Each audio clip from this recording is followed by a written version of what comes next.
What's up, Soul Family? If you've been looking for guidance or you've been trying to get in contact with your spirit guides, ancestors, source, all of the above, then this message might be for you. Um, let's jump in. So we have popping out the star card.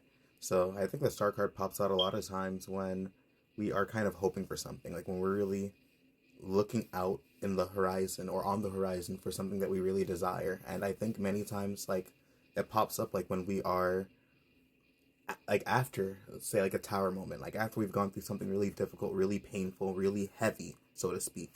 I think the star card pops out as a reminder that there are things that are on the way. There are things to actually hold out hope for. There's actually a good reason to keep on going. All the things that we hope to experience, and even things we can't even comprehend, are able to be experienced if we just hold out long enough and hold our intentions towards the horizon versus kind of succumbing to the darkness that we sometimes experience in the physical realm, I guess, to put it briefly. And then we have, the World card. So the World card has a lot to do with like feeling complete and whole. So maybe we've just hit the culmination of a very big chapter of our lives. The World card usually pops out like when we're experiencing a really big transition or we're closing out of a very large transition, like after we've hit like a really large milestone. So I'd like to think that maybe we've gone through a really, really big tower moment. We're holding out hope, and even though the tower moment might not have been too pleasant, we're still able to close out that chapter while still moving forward in the direction that we're wanting to. Is kind of like what I'm getting at the moment.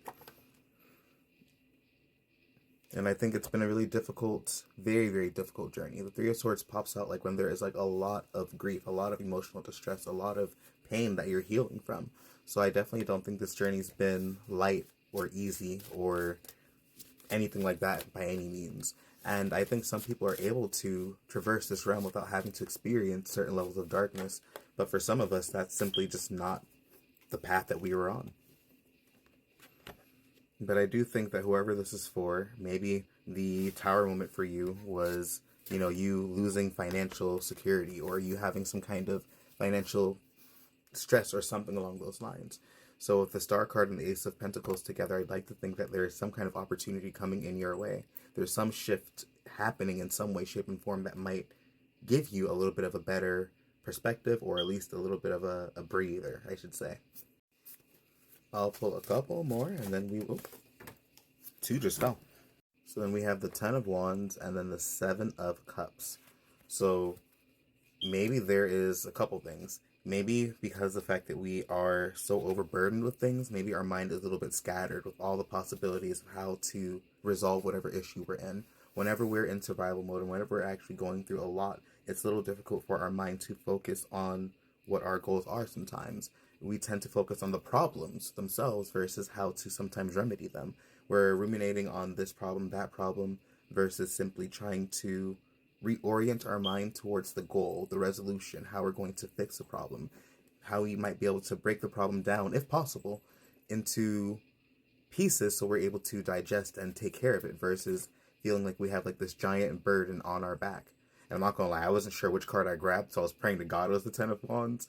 But I think sometimes when we are in survival mode, it's a little bit difficult to hone in on one bottle at a time or one potential at a time and then move forward from there. Especially if we're, again, experiencing deep levels of grief or trauma or pain, or we've just suffered through something really heavy. It's not always easy to then simply just shift our mindset and then just look at the positive or what's on the horizon. It's sometimes necessary to process the pain that we've gone through, sit with it, and allow us to heal to the best of our ability, or at the very least, feel it out so then we can move on and move forward. I think I'll pull one more and then I'll do the bottom of the deck.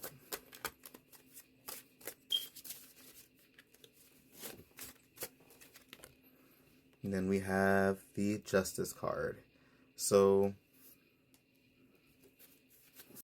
I think whatever you are doing or whatever area you are approaching, I think there's a very heavy need to do the best you can to be as balanced and to be as grounded in the approach as possible. And I say this from a context of like maybe not doing too much of this, too much of that, but actually trying to assess what potentials you have and go forward from there, not allowing everything to kind of like overwhelm you versus actually sitting with the choices you have and being very level headed, acting to the best of your ability from the space of a judge, when they're trying to act from a place of not being biased. So sometimes when we're in situations ourselves, we're not always able to see the resolution because we're kind of like just stuck in the crap that we're in.